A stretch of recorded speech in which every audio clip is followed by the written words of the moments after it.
মোৰ ফেচবুক পোষ্টত মানে কি কৰিছিলোঁ, ফেচবুক পেজত মোৰ এটা পোষ্ট আপলোড কৰিছিলোঁ, যিটো মানে জুবিন দাই ন্যায় পাব লাগে। সেইটো কি কৰিছে, অকল জুবিন দাই ন্যায় পাবৰ কাৰণে ফৰকাটিকৰ পৰা আহ্বান দিছিলে, গুৱাহাটী প্ৰতিবাদ কৰি থকাৰ কাৰণে আগতে সেই প্ৰতিবাদত সংযোগ হ'বৰ কাৰণে দিছিলোঁ। কিন্তু এতিয়া কি কৰিছে, অসম আৰক্ষীয়ে সেই কাৰণটো গ্ৰেপ্তাৰ কৰিছে। কিন্তু অসম আৰক্ষীয়ে কি কৰিব নোৱাৰে, এইটো কৰিব নোৱাৰে, যিটো মানে শ্যামকানু মহন্ত আৰু সিদ্ধাৰ্থ কেতিয়াও গ্ৰেপ্তাৰ কৰিবলৈ আমাৰ নিচিনা সাধাৰণ মানুহ গ্ৰেপ্তাৰ কৰিছে। স্পষ্ট কৰা আপোনালোকৰ যদি সাহস আছে, সাংবাদিক আছে, গান কাক বিজেপি আপোনালোকে। যদি আপোনালোকে ভাবিছে যে জুবিন দাই ন্যায় পোৱাৰ কাৰণে আন্দোলন কৰিব, তেনেহ'লে আপোনালোকে এইটো ভিডিঅ' চাই লওক। এইজন ল'ৰাই আন্দোলন কৰিব বিচাৰিছিলে, কি হৈছে তাৰ লগত আপুনি সবিশেষ ভিডিঅ'টোত চাই থাকক। তেতিয়াহে আপুনি গম পাব অসমত আন্দোলন কৰাটো কিমান সম্ভৱ আৰু অসম্ভৱ। গোটেই অসমবাসীক, সকলো অসমবাসীক এটাই অনুৰোধ কৰিব খুজিছো, এইটোৱে যে আপোনালোক সকলো গুৱাহাটীৰ ৰাজপথত ওলাই আহক।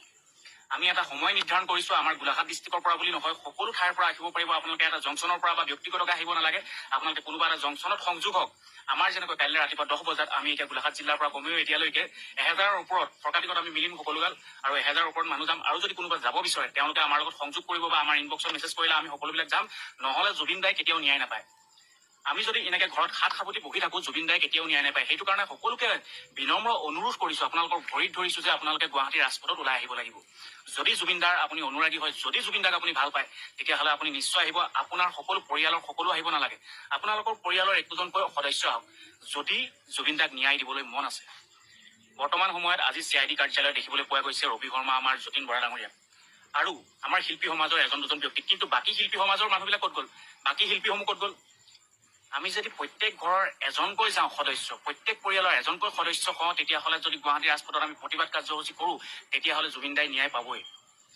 আৰু হিমন্ত বিশ্ব শৰ্মা ডাঙৰীয়া কোন প্ৰতিকাৰ কৈছো, আপোনালোকে যাক গ্ৰেপ্তাৰ কৰিব লাগে তাক গ্ৰেপ্তাৰ কৰিব, এনে যাকে তাকে প্ৰতিবাদ কৰা মানুহসকলক গ্ৰেপ্তাৰ নকৰিব। আপোনালোকে প্ৰতিবাদী কাৰ্যসূচীত থকা অকল যদি অকণমান যদি চিঞৰি দিয়া হয় আপোনালোকে গ্ৰেপ্তাৰ কৰে, তেনেকেতো গ্ৰেপ্তাৰ কৰি আপোনালোকে প্ৰতিবাদী কাৰ্যসূচী বন্ধ কৰাক লৈ নহয়, আপোনালোকে এই বস্তুটো নাইকিয়া কৰিব বিচাৰিছে। আপোনাক একদম বিনম্ৰ অনুৰোধ কৰিছো, আপোনালোকে প্ৰতিবাদ কৰা মানুহসকলক তেনেকৈ গ্ৰেপ্তাৰ কৰি শাস্তি কৰি মাৰপিট কৰি তেনেকুৱা প্ৰতিবাদী কাৰ্যসূচী বন্ধ কৰিবলৈ চেষ্টা নকৰিব। আৰু আপুনি যিবিলাক পদ্ধতি অৱলম্বন কৰিছে, যিবিলাক পদ্ধতি অৱলম্বন কৰি সেই জুবিন দাৰ ঘটনাটো আপোনালোকে নাইকিয়া খাম কাটাব বিচাৰিছে, সেইটো আপোনালোকে কেতিয়াও নকৰিব। সেইটো আপোনালোকলৈ বিনম্ৰ অনুৰোধ হিমন্ত বিশ্ব শৰ্মা তথা বিজেপি চৰকাৰলৈ। গতিকে আমি এতিয়া আপোনালোকক এইটোৱে জনাওঁ যে অসমৰ সকলো উঠি আহিব লাগিব জুবিন দাৰ ন্যায়ৰ কাৰণে। আৰু হিমন্ত বিশ্ব শৰ্মা ডাঙৰীয়া এই ক্ষেত্ৰত বাধা নিদিবলৈ কওঁ, কাৰণ আমাৰ এজন ভগৱান স্বৰূপ মানুহ নাইকিয়া হৈ গৈছে।